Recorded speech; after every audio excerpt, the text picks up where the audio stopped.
Hello student, today we will begin with topic Balkans, the source of nationalist tension. Class 10th in history, first lesson nationalism in Europe का ये topic है और board exam के हिसाब से इस पर कभी कभी शार्ट क्वेश्चन भी आता है। तो उसमें देखिए हमने कुछ पॉइंट लिए हैं। Geographical and ethnic variation. अब एक समय the Balkans was a region of geographical and ethnic variation. एक समय बाल्कन्स में जियोग्राफिकल तो समस्या थी ही थी, उसके अलावा एथनिक वेरिएशन माने different religious person, occupations, Khan पान, इन सब को लेकर के काफी डिफरेंसेस थे लोगों के बीच। जाति धर्म के नाम पर मोस्टली वहां पर ब्रॉडली रूप से रहने वाले लोग थे, वो स्लेव्स थे, जो स्लेव्स भाषा को बोलते थे या स्लाव कहा जाता था उनको। तो इस तरीके से वहां बहुत सारे एथनिक वेरिएशन थे, जिससे बहुत बड़ी एक प्रॉब्लम क्रिएट होती थी। माने लोग आपस में बटे हुए थे, उनमें यूनिटी नहीं थी। धर्म, जाति, खान पान को लेकर, रहन सहन, कल्चर को लेकर के आपस में डिफरेंट तरीके से बटे हुए थे। उसका रीजन एक जियोग्राफिकल रीजन भी था।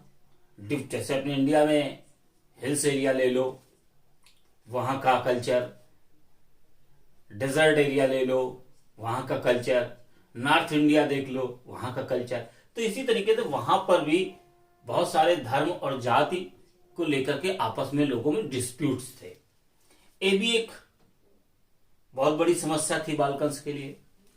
नेक्स्ट पॉइंट है कंट्रोल द ऑटोमन एम्पायर। अब इस समय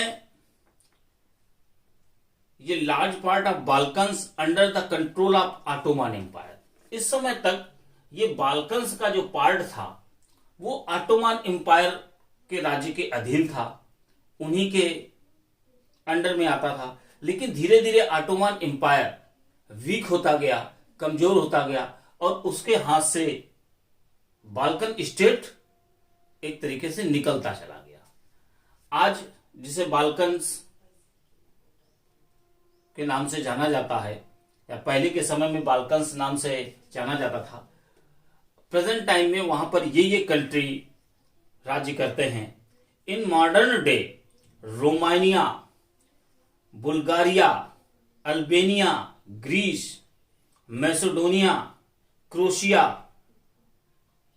Bosnia, Herzegovina, Slovenia, Serbia, Montenegro जैसे तमाम सारे कंट्री उस बाल्कन स्टेट्स पर आज बन गए हैं। वो छोटे छोटे पार्ट जो एक समय ऑटोमन एम्पायर के अधीन हुआ करता था, ऑटोमन एम्पायर के साम्राज्य का हिस्सा हुआ करता था, ये सारे यूरोप के कंट्री बन गए।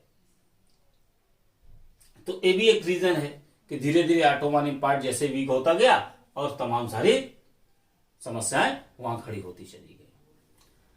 Intensive conflict. अब देखिए ये यहां पर एक संघर्ष का रीजन भी था, इंटेंसिव कॉन्फ्लिक्ट। ऑटोमन एम्पायर जो था या बाल्कन जो स्टेट था, जो ऑटोमन एम्पायर के अधीन था, वहां पर मिनरल का एरिया काफी ठीक ठाक रिसोर्सेज के रूप में पाया जाता था और किसी भी कंट्री को डेवलप कर पाना विदाउट मिनरल्स पॉसिबल नहीं है। इसलिए भी यूरोप के बहुत सारे कंट्री इस पार्ट को कैप्चर करने के लिए हमेशा ललचाई भरी नजरों से देखते रहते थे। A large part of Balkans was under control Ottoman Empire. The Balkans area became an area of intensive conflict.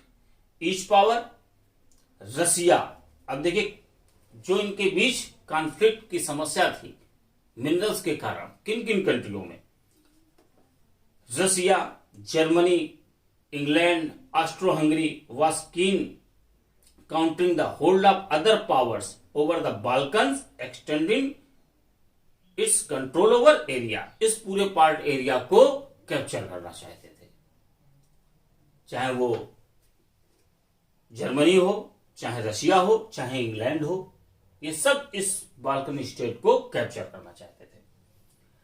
अब देखिए नेक्स्ट पॉइंट जो हमारा है, reason of first world war 1914 to 1918।